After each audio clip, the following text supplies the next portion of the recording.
Woteling Ta, mein Führer. Chumo. Prologue. Christopher Dupont. C'est le nom qui figure sur ma carte d'identité.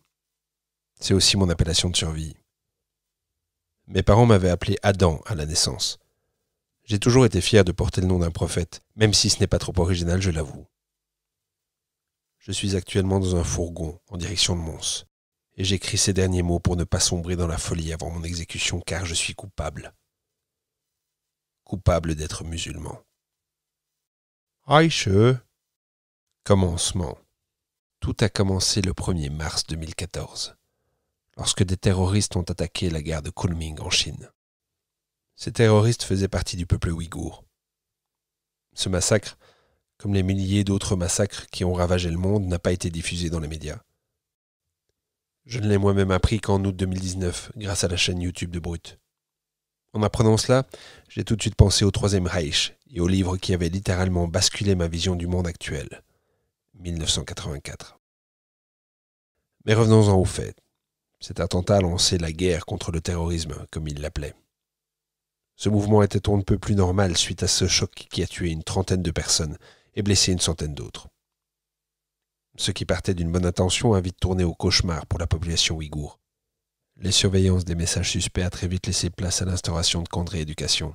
Ces camps étaient destinés à faire aimer le parti au pouvoir et apprendre aux Ouïghours à être de bons citoyens. Mais les partis nationalistes ne prenaient pas de l'ampleur uniquement dans ce pays. Ils gravissaient les échelons marche par marche avec des dizaines de slogans anti-immigration et, pour la plupart, anti-musulmans. Personne n'agissait, personne ne se révoltait. Les seules indignations que j'ai pu voir étaient de simples partages sur Instagram. Je n'imagine même pas la réaction des personnes de ce peuple, enfin, ceux qui avaient encore leur téléphone, c'est-à-dire très peu, en voyant cela. Ils devaient se sentir comme un arbre en train de se faire déraciner et qui ne reçoit qu'une seule aide. Des publications sur un réseau social.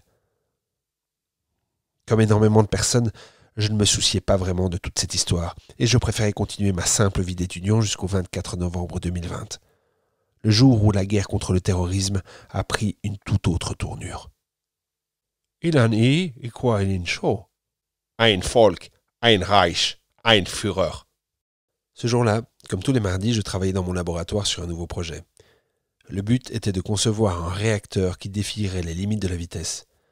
Le contrôle total de la fusion nucléaire nous offrait des possibilités immenses et réglait les problèmes de surexploitation du pétrole, de recyclage et de pollution.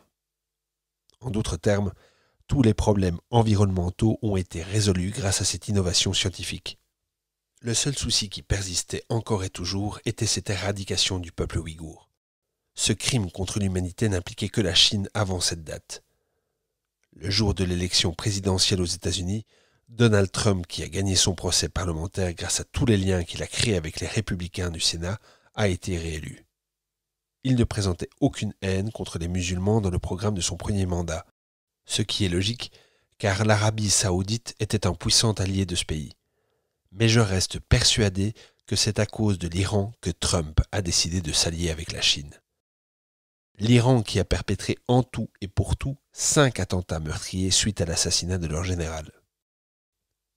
La Chine a alors joué de ces attaques pour convaincre les USA de les rejoindre dans cette guerre contre le terrorisme. 6 mois après l'union de ces deux nations, l'Iran a été rayé de la surface du globe et a laissé place à un nouveau pays, l'USC, United States of China. Ce nouveau territoire était composé à 85% d'usines chinoises et américaines. Le reste était réservé à l'armée chinoise. Les autres pays européens ont été abasourdis par cette puissance écrasante et n'ont pas osé dire un mot. Quelle lâcheté! Des personnes comme Jeanne d'Arc ou Gandhi ont dû se retourner dans leur tombe après cela. Par la suite, l'USC a réussi à faire croire que la destruction de ce pays était inéluctable car tous les musulmans avaient des pensées terroristes, souhaitaient prendre le pouvoir et détruire le monde. Ces discours populistes ont très bien fonctionné car l'extrême droite est montée au pouvoir dans 14 pays. Marine Le Pen et le Front National en France, Frank Franz et le PND en Allemagne, Rafael López Dieguez Gamoneda et l'alternative espagnole en Espagne. Ce fut la plus grosse surprise du siècle car ce parti n'avait jamais obtenu plus de 1% des votes. En bref, le racisme était devenu courant. La Belgica, Quant à elle, tentait de résister, mais la puissance de la Chine a eu raison d'elle. Des camps de concentration ont été ouverts à Mons et le chinois fut obligatoire à partir de la 2e secondaire. Vous comprenez maintenant d'où me vient le nom des parties de ce journal. Les personnes qui entrent dans ces camps n'en sortent jamais. La démocratie belge a laissé place à la dictature chinoise. Je pense que ce trajet tourné Mons sera le dernier de ma vie. What de gauche! Mon histoire. Maintenant que j'ai fini de restituer les différentes étapes de cette éradication, je vais passer les dernières minutes qu'il me reste dans ce fourgon à écrire sur une personne que je ne connais que trop bien. Moi. J'ai changé de nom il y a 10 ans maintenant. Le 11 juin 2021, le jour de mes 18 ans, mon père s'est procuré une carte d'identité au nom de Christopher Dupont. Ce fut le dernier cadeau que j'ai reçu de mes parents. Ce cadeau m'a permis de vivre une décennie de plus et de continuer mes études. Chaque nuit, je me dis que ces années de vie ne devaient pas me revenir. Il les méritait bien plus que moi. Pendant ces 10 printemps, je n'ai dévoilé mon identité à personne. Aux yeux du monde, j'étais Christopher Dupont. Mais au fond de mon âme, j'étais et je resterai toujours Adam Bakrimi, fils de Myriam Hassani et de Karim Bakrimi. Pendant ces 10 ans, je me réveillais chaque matin avec la boule au ventre. Pendant ces 10 ans, je vérifiais toujours que mes volets étaient fermés pour prier. Pendant ces 10 ans, j'ai l'impression d'avoir mené la vie d'un autre homme, même si j'avais atteint mon but, celui d'être recherché en physique. Je ne vivais pas ma vie comme je l'entendais. Je me sentais comme Vincent Anton dans Bienvenue à Gattaca. Je vivais dans la peau d'un autre homme pour pouvoir être accepté dans cette société.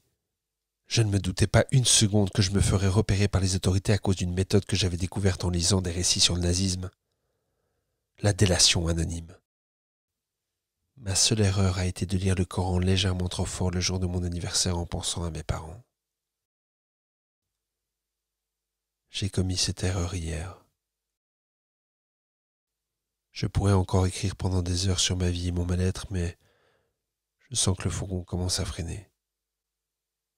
Mon dernier souhait est que ce journal ne soit pas détruit.